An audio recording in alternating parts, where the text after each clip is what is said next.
Hi everyone, how's it going? It's good to see you. I'm back in my dining room with another video, and it's the end of a long day, so I'm having a little espresso martini to celebrate.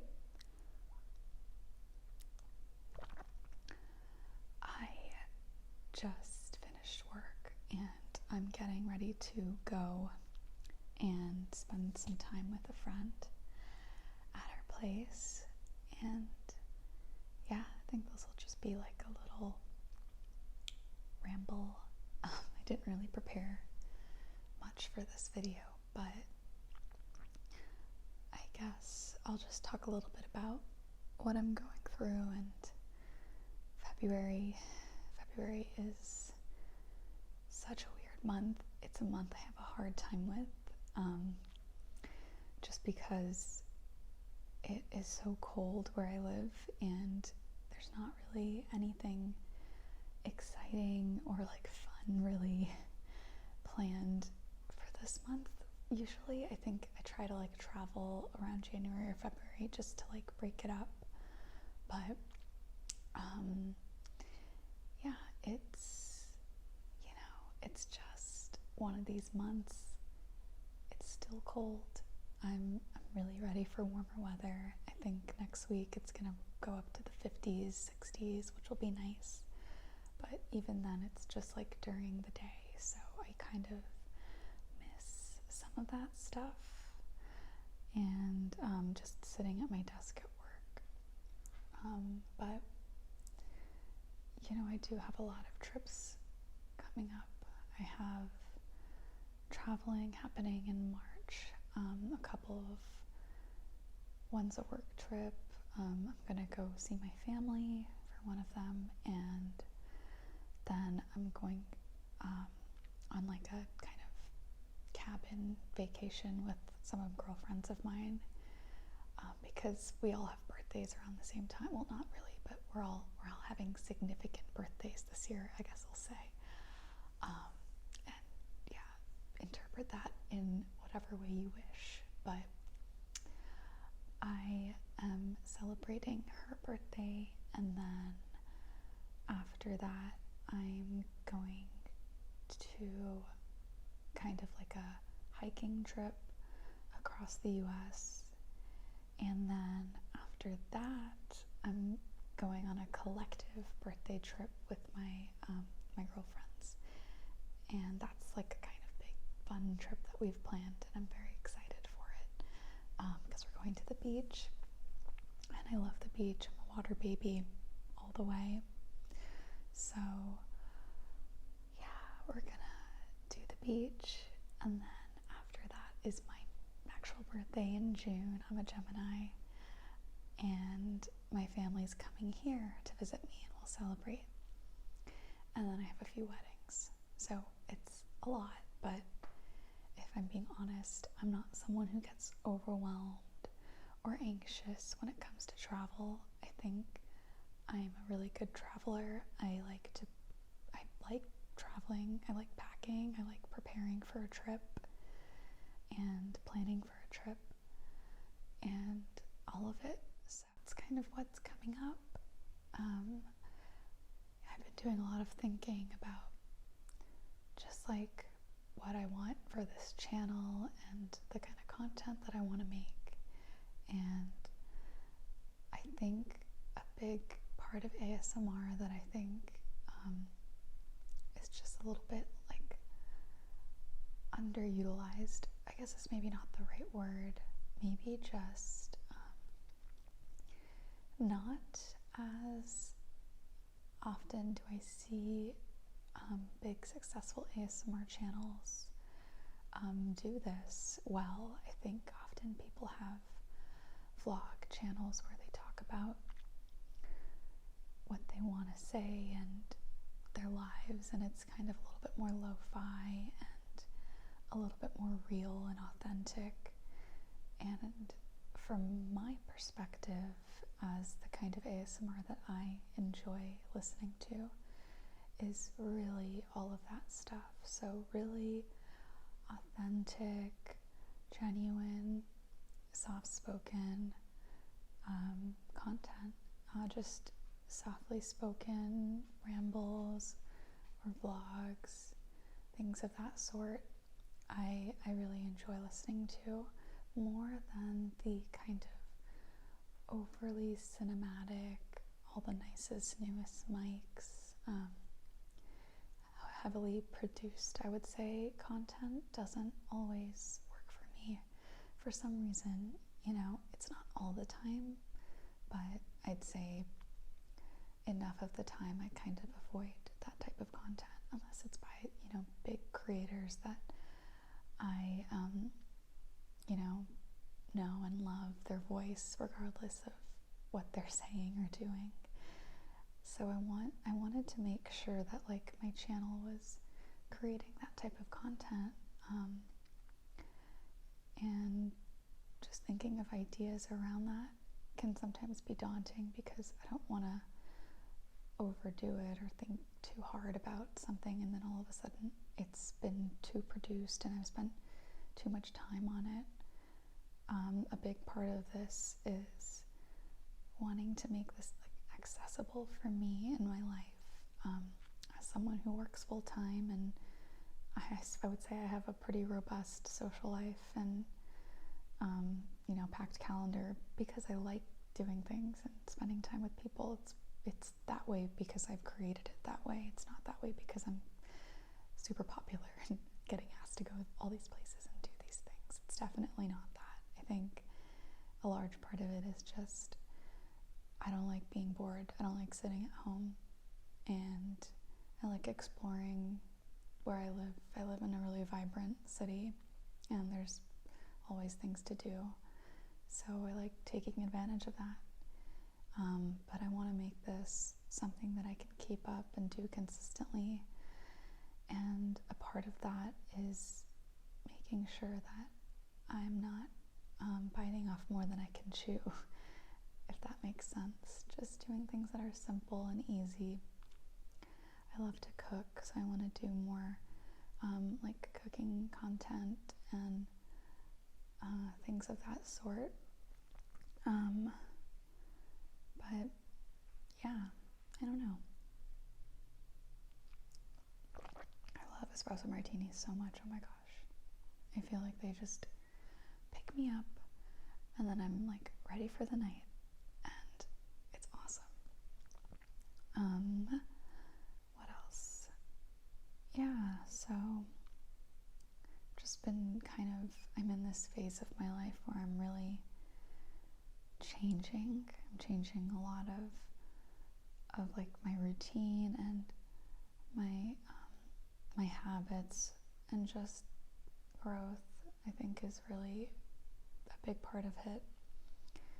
I'm doing a heavy analysis on like what my habits are currently and what I'd like them to be, where I can kind of work a little bit harder to be better, optimize my time. And I would say 3 things have been so important for me when it comes to that is exercise. I do a lot of yoga, and that has changed my mood and how I feel about myself and my body so much. I feel that yoga has helped me calm my mind, because there's a lot of, it almost is a meditation. A lot of the practice is just an inhale, exhale, and moving your body with the inhales and the exhales is essentially what the premise of doing yoga is. And you don't have to get the poses right, and you don't have to push your body farther than it needs to be, but you have to control your breath, and that is meditating.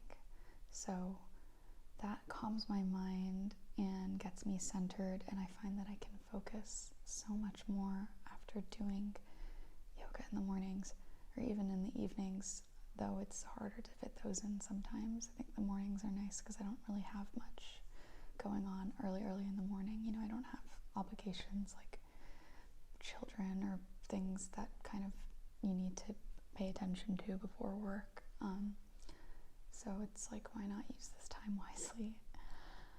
So yoga has been really good. Another thing is eating better, eating not even like healthier, just like eating more nutritious, yummy food.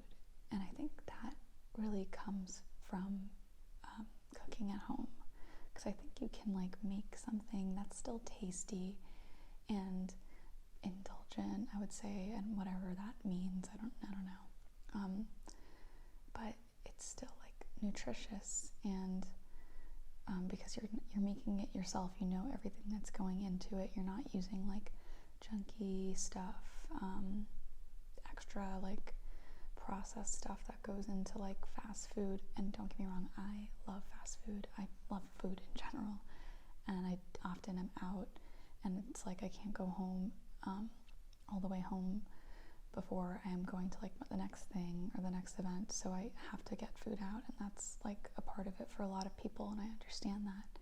It's very privileged that I can like be at home and cook every meal, but you know, it comes with working from home. I really appreciate that about the job that I have. So I think having like food that you've cooked yourself as much as you can like drastically change the way that your body feels. Because I don't know about you, but when I eat out for like 2 out of 3 meals of the day, like I don't feel good after. I don't know if it's because like they add so much oil in the foods, or like maybe it's cooked in a way that's like not how I'm used to eating, but something about it just doesn't sit right with me unless I'm eating like Chipotle or something that's not really, I guess, something that I'm used to eating, like something that's not super like fried or like oily, you know, like fried chicken or like a burger or any of that like stuff that's so good, really. Like I love it, but not having those kind of like raw vegetables or just foods that maybe aren't completely soaked in all of that like fatty stuff does make me feel better ultimately. And if I can do that like while I'm home and I'm not traveling, I should, because it does help, and it's important to take care of your body as you grow older. So that's one other thing that's been really helping me and serving me. Next thing, let's see. Just like, I think taking care of my clothes. This is such a weird one, but I love clothes. I love like fashion, and seeing how different people style things is really interesting to me. I wouldn't say I'm like a fashion expert or anything. I don't think I like have all the nicest clothes, or really like care too much about like styling myself per se. Just because sometimes if you don't have like the right stuff, it's hard for me to like put together a cool outfit, so I just wear what I usually wear. And I think like in the winter time especially, I just want to be warm, and I don't like care that much about looking cool or whatever. But I have noticed that if I take care of my clothes well and like iron them and fold them and put them back, and they're not all like in a huge pile on the floor in my room, if they're looking nice, I can find them, and then I can like wear the outfit that I imagine. Because when I'm not wearing something that I like when I'm not wearing something I like, so if I had like an hour to like change, get ready, take my dog out and eat something, like I'm not gonna have enough time to like really pay attention to most of those things. I'm just gonna focus on like making myself something to eat, taking care of my dog, and like everything else is secondary. Often, like if I leave the house and I'm not wearing something that I love, I'm just not as confident, and it affects my like how I feel I'm being perceived. I don't know. It's just like I feel better when I've taken like some time to like plan an outfit, or like do my hair, or put some makeup on, paint my nails. Like, my nails aren't painted right now, but I'd rather they be plain than chipped. So like little things like that have changed how I feel about myself and how I present to the world. And I think that is it's just something unique, I think, and to consider. Like, if you're feeling a certain way, maybe you think about these 3 things, like diet, exercise, and kind of like physical manifestations of like who you are, how are you presenting. Some people do not care at all about this and garner a lot of confidence from other parts of their personality, and I think I do too. But I've noticed that, like, if I'm doing everything I can and I'm still not feeling good, and I think about these 3 things, and I've noticed that there's gaps in like how I'm taking care of myself in these 3 kind of places, it's an easy fix for me. So yeah, and I think also too, can talk a little bit about astrology, because I love astrology, and I find a lot of answers in astrology, a lot of understanding for myself and others in the signs and the stars. And I am a Virgo rising, which means that my sign was in Virgo, according to my birth chart. So my ascendant was in Virgo. And I know I'm not explaining that exactly right, and I frankly don't 100% understand like how they find the signs. I know like that when you were born, the placement of the stars in the sky determines your sun sign, but I don't really know exactly what it like means per se, but I do know my signs. So for what the signs mean, my ascendant, which is your rising sign, is in Virgo, which means how I am perceived, like how I want to be perceived from a very kind of surface level way. So it's your exterior perception. So if I walk into a room, I present like a Virgo would present.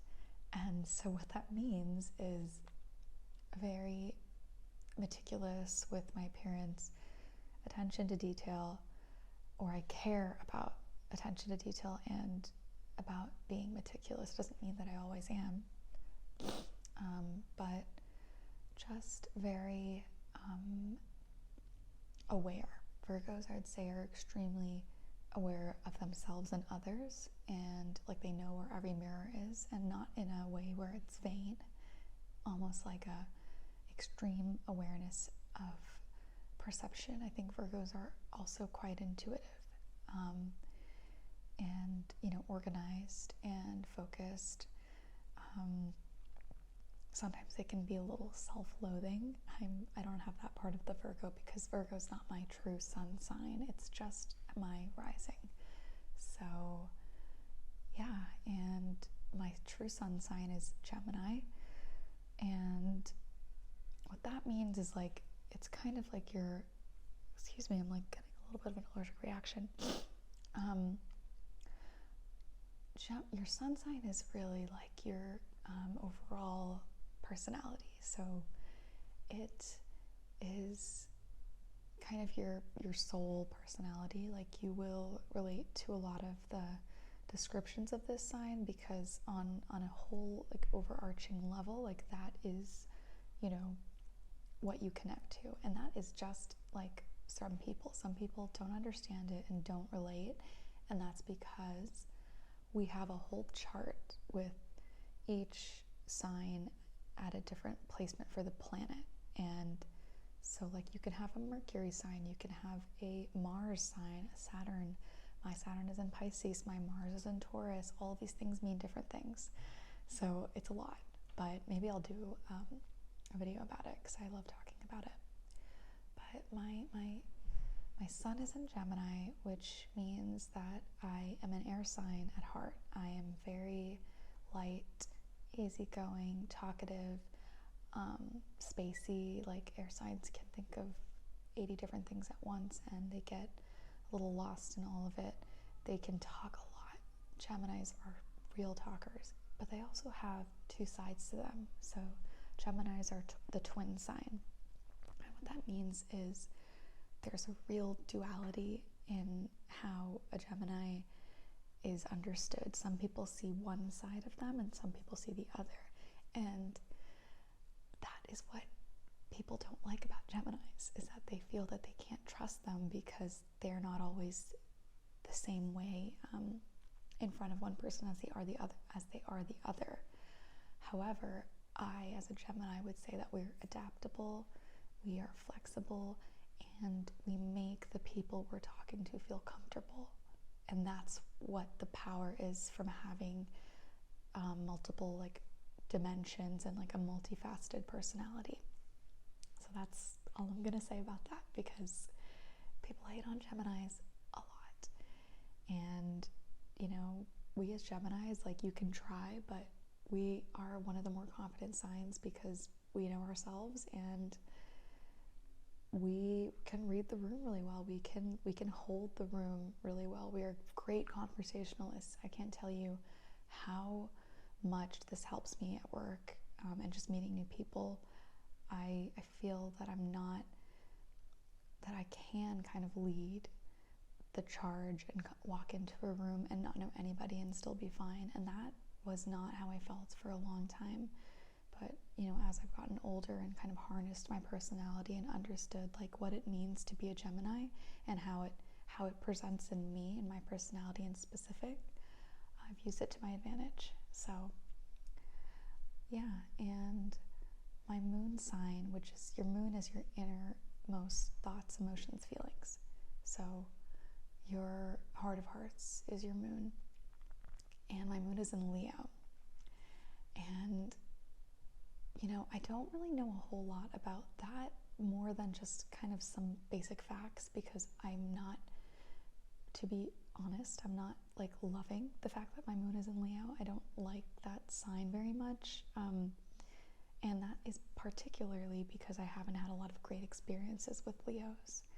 Now, if I were to meet someone that's a Leo and we hit it off, I'd realize like, hey, like, you know, don't judge a book by its Leo. But it's the combination of like me not having good experiences with Leos and my Leo moon coming out in like not a great way for me that make me feel very ambivalent about the sign itself. So the way Leos present just in general is they're very prideful, and they care about their hair. Like, if you see someone with like great hair, or their hair always like looks a specific way, or it's shiny, or it changes often, like, it's 9 times out of 10 like these people might be Leos. I've gotten really good at guessing who is a Leo and who's not for some reason. They're like the lion sign, so they're prideful. They have a big mane of hair most of the time. There are exceptions to every rule, by the way. This is a very generic, analysis of what astrology is. So take everything I'm saying with a grain of salt, basically. But the way that Leo moon comes through for me is not great. So your moon is your feelings, right? So if I feel like a Leo, but I don't present like a Leo, I don't have the other traits of a Leo, I feel very defensive a lot of the time. If I'm getting pushed, like, I'm defensive immediately. My heart is on my sleeve as a Leo, so I take things personally sometimes. I can be very combative and argumentative, and that's how my Leo comes out, because it's just like a shield against my innermost feelings.